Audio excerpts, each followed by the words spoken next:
तो आज हम बात करेंगे इंपॉर्टेंट आर्टिकल्स के बारे में, महत्वपूर्ण अनुच्छेदों के बारे में। आपका कोई भी एग्जाम है, सीजीएल का, सीएचएसएल का, जीडी का, रेलवे का, आपका कोई भी एग्जाम है बेटा, आपके हर एग्जाम में इंपॉर्टेंट आर्टिकल्स का क्वेश्चन आएगा। तो चलिए स्टार्ट करेंगे इंपॉर्टेंट आर्टिकल्स। आज का पहला क्वेश्चन, भारत के संविधान में वोट देने के अधिकार की बात इन चारों में से किस आर्टिकल में करी गई है? पहली बात तो यह कि वोट देने का अधिकार एक लीगल राइट है और आर्टिकल 326 में वोट देने के अधिकार की बात करी गई है। 312 में ऑल इंडिया सर्विसेज की बात करी गई है। 324 में चुनाव आयोग की बात करी गई है और 330 में लोकसभा में रिजर्वेशन की बात करी गई है।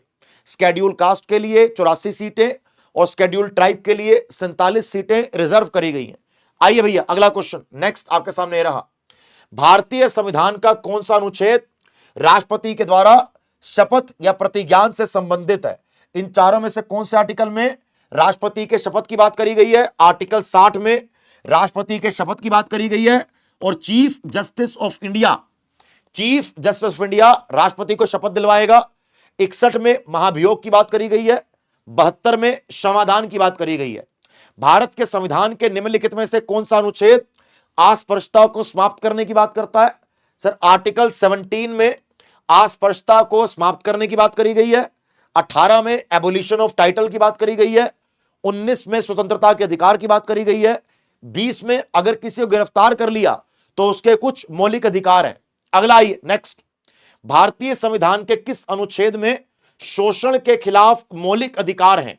14 से लेकर 18 समानता का अधिकार, 19 से लेकर 22 स्वतंत्रता का अधिकार, 29 से लेकर 30 माइनॉरिटीज अल्पसंख्यकों का अधिकार, वहीं 23 से लेकर 24 में शोषण के खिलाफ मौलिक अधिकारों की बात करी गई है। कौन सा अनुच्छेद धार्मिक मामलों में प्रबंधन की स्वतंत्रता की बात करता है? कौन सा आर्टिकल धार्मिक मामलों में प्रबंधन की स्वतंत्रता की बात करता है? आर्टिकल नंबर 26 में धार्मिक स्वतंत्रता में प्रबंधन की बात करी गई है। Right answer is C. अगला आइए, आर्टिकल 371G इन चारों में से किसकी बात करता है? 370 में जम्मू कश्मीर की बात करी जाती थी। 371 में बहुत सारे स्टेट्स की बात करी जाती है। 371G मिजोरम की बात करता है। Right answer is C. वहीं 371 में ओनली 371 में महाराष्ट्र और गुजरात की बात करी गई है। ए में नागालैंड, बी में असम, सी के अंदर मणिपुर, डी में आंध्र प्रदेश, ई तेलंगाना, एफ सिक्किम, जी मिजोरम, एच अरुणाचल प्रदेश और आई से बनेगा गोवा। अगला आइए, आर्टिकल 32 जो संवैधानिक उपचारों की बात करता है, कॉन्स्टिट्यूशनल रेमेडीज की बात करता है, कौन से पार्ट में आएगा? सर ये भाग नंबर 3 में आएगा। Right answer is B. ये भाग नंबर 3 में आएगा तो right answer is B. There shall be a president of India कि भारत का एक राष्ट्रपति होगा। इन चारों में से कहां क्या गया है? सर आर्टिकल 52 में कहा गया है कि भारत का एक राष्ट्रपति होगा। 51 में अंतरराष्ट्रीय शांति इंटरनेशनल पीस की बात करी गई है, डीपीएसपी का पार्ट है। 40 में विलेज पंचायत की बात करी गई है। 78 में प्राइम मिनिस्टर के फंक्शन कार्य की बात करी गई है। अगला आइए नेक्स्ट क्वेश्चन, इन चारों में से किस आर्टिकल में कहा गया है कि मुख्यमंत्री को राज्यपाल के द्वारा नियुक्त किया जाएगा? आर्टिकल 75 में कहा गया है कि पीएम को राष्ट्रपति के द्वारा नियुक्त किया जाएगा और 164 में कहा गया है कि सीएम को राज्यपाल के द्वारा नियुक्त किया जाएगा। अगला आइए, राइट आंसर इज बी 164। अगला क्वेश्चन आइए नेक्स्ट, यूपीएससी की बात किस आर्टिकल में करी गई है? आर्टिकल 315 में यूपीएससी की बात करी गई है। Right answer is B. अगला आइए, यूपीएससी के मेंबर को अपॉइंट करने की बात, यूपीएससी के मेंबर के टेन्योर समयकाल की बात इन चारों में से कहां करी गई है? 316 में करी गई है। 312 ऑल इंडिया सर्विसेज की बात करता है। 315 यूपीएससी की बात करता है। 316 अपॉइंटमेंट और समयकाल की बात करता है। इन चारों में से किस आर्टिकल में जीएसटी काउंसिल दिया हुआ है? Sir GST council article 279A। GST council का चेयरमैन कौन होगा? जो भारत का फाइनेंस मिनिस्टर होगा वही जीएसटी काउंसिल का चेयरमैन भी होगा। अगला आइए नेक्स्ट, भारतीय नागरिकों के मौलिक अधिकार का वर्णन इन चारों में से कहां किया गया है? आर्टिकल 12 से लेकर 35 में और भारत के संविधान के भाग नंबर 3 में फंडामेंटल राइट दिए गए हैं, फंडामेंटल राइट हमने यूएसए से बोरो भी करे हैं। अगला आइए नेक्स्ट, अध्यादेश जारी करने की शक्ति गवर्नर के पास किस आर्टिकल में है? अध्यादेश जारी करने की शक्ति, अध्यादेश जारी करने की शक्ति अगर हम बात करें कि भैया अध्यादेश या ऑर्डिनेंस जारी करने की शक्ति गवर्नर के पास, अगर मैं गवर्नर की बात करूं तो गवर्नर आर्टिकल 213 में अध्यादेश जारी करेगा।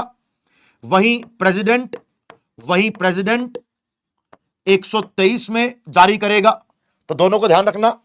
तो 123 में राष्ट्रपति के पास अध्यादेश जारी करने की शक्ति है, 213 में राज्यपाल के पास जारी करने की शक्ति है, 72 में क्षमादान की शक्ति राष्ट्रपति के पास है, 161 में क्षमादान की शक्ति किसके पास है बेटा? यह आपके राज्यपाल के पास है। अगला आइए नेक्स्ट, भारतीय संविधान का कौन सा article right to life and personal liberty की बात करता है? भारत के संविधान का कौन सा article right to life? Article 19 स्वतंत्रता की बात करेगा। आर्टिकल 20 अगर किसी को गिरफ्तार कर लिया तो उसके फंडामेंटल राइट की बात करेगा। आर्टिकल 15 डिस्क्रिमिनेशन यानी कि भेदभाव को खत्म करने की बात करेगा। और आर्टिकल 21 की अगर बात करी जाए तो right to life and personal liberty की बात करेगा। अगर आर्टिकल 21A की बात करूं तो ये राइट टू एजुकेशन, शिक्षा के अधिकार की बात करेगा। तो राइट आंसर इज डी। अगला आई नेक्स्ट आपके सामने ये रहा, भारतीय संविधान का कौन सा article equality of opportunity in respect of public employment की बात करता है? लोक नियोजन के संबंध में समान अवसरों की बात इन चारों में से किसमें करी गई है? आओ भैया बताऊंगा, इधर आओ आजा। आर्टिकल 16 यहां पर करेक्ट है। आर्टिकल 12 राज्य की डेफिनेशन देता है या राज्य की परिभाषा आर्टिकल 12 में आती है, ठीक है जी। आर्टिकल 30 माइनॉरिटीज को एजुकेशनल इंस्टीट्यूशन ओपन करने की इजाजत देता है। आर्टिकल 32 संवैधानिक उपचारों की बात करता है। क्या करता है? संवैधानिक उपचारों की बात करता है, यानी कॉन्स्टिट्यूशनल रेमेडीज की बात करता है।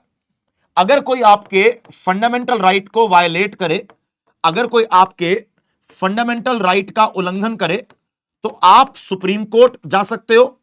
आर्टिकल 32 सुप्रीम कोर्ट, आर्टिकल 32 के अंतर्गत सुप्रीम कोर्ट रिट जारी करता है। आप हाई कोर्ट जा सकते हो।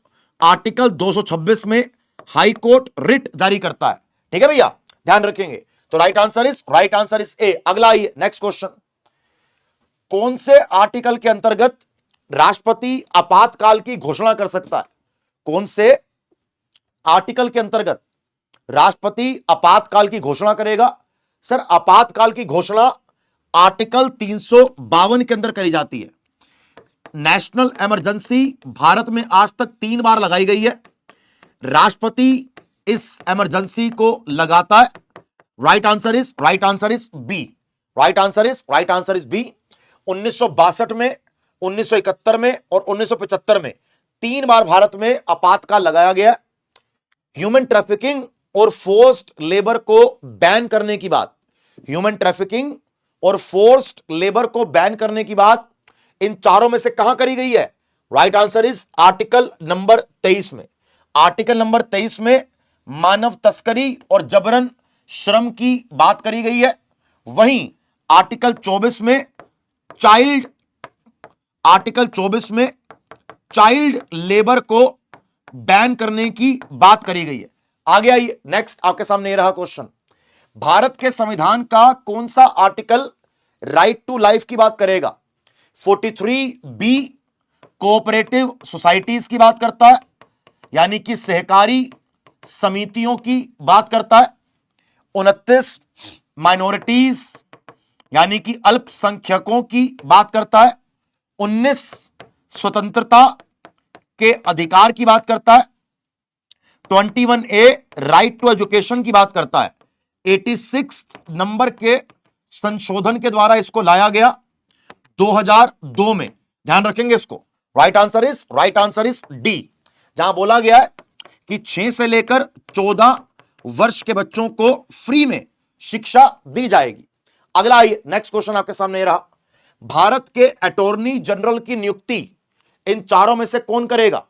भारत के अटॉर्नी जनरल ऑफ इंडिया की नियुक्ति, देखो दो लोग होते हैं, एक होता है अटॉर्नी जनरल ऑफ इंडिया जो केंद्र के लेवल पर काम करता है, एक होता है एडवोकेट जनरल ऑफ स्टेट जो राज्य सरकार के साथ काम करता है। इसका आर्टिकल होता है 76, इसका होता है 165। इसको भारत का प्रेसिडेंट अपॉइंट करता है और उसको राज्य का राज्यपाल अपॉइंट करता है।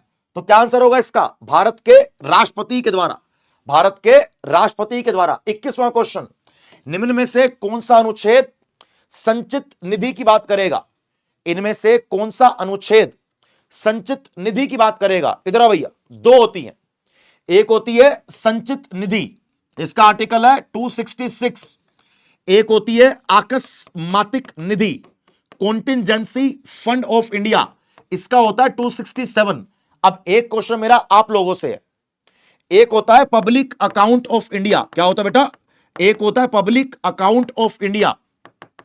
इसका आर्टिकल मैं चाहता हूं कि आप मुझे कमेंट बॉक्स में कमेंट करके बताएं, मैं चाहता हूं कि आप इसका आर्टिकल मुझे कमेंट बॉक्स में कमेंट करके बताएं कि पब्लिक अकाउंट ऑफ इंडिया का भारत के संविधान में क्या आर्टिकल होता है।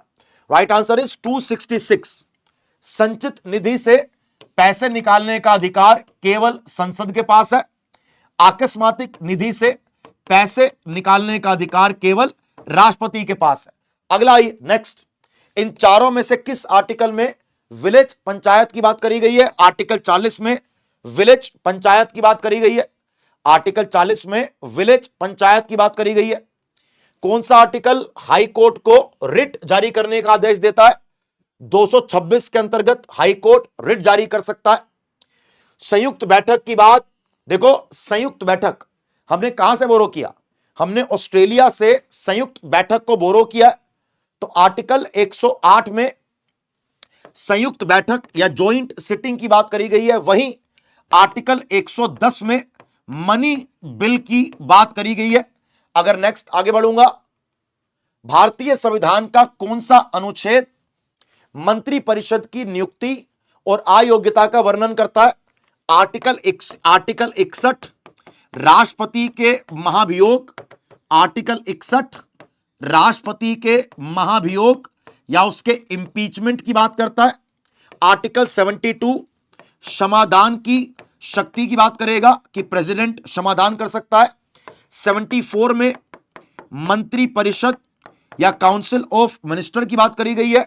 75 में कहा गया है चाहे पीएम हो या कोई सेंट्रल मिनिस्टर हो, उसको अपॉइंट कौन करेगा? उसको अपॉइंट करेगा भारत का राष्ट्रपति, उसको अपॉइंट करेगा भारत का राष्ट्रपति। ठीक है भैया, तो अगर अब आप जीडी की तैयारी कर रहे हो, रेलवे की तैयारी कर रहे हो, ये सारे आर्टिकल्स आपके बहुत काम आएंगे। मुझे कमेंट बॉक्स में कमेंट करके जरूर जरूर जरूर बताना कि आपको हमारा ये सेशन देखकर कैसा लगा और इसके अलावा क्या क्या टॉपिक्स आप चाहते हो आपको मैं टॉपिक कवर करवा दूंगा। अगर आपको सेशन अच्छा लगा हो तो इसको प्लीज लाइक करना, हमारे चैनल को जरूर जरूर सब्सक्राइब करना। सब्सक्राइब करोगे तभी आपको सारे सेशंस मिलते रहेंगे, तो चैनल को सब्सक्राइब जरूर करना और वीडियो को दोस्तों के साथ शेयर जरूर करना, जिससे कि ये सबको काम आ सके। ठीक है भैया, थैंक यू सो मच, जय हिंद, बाय बाय।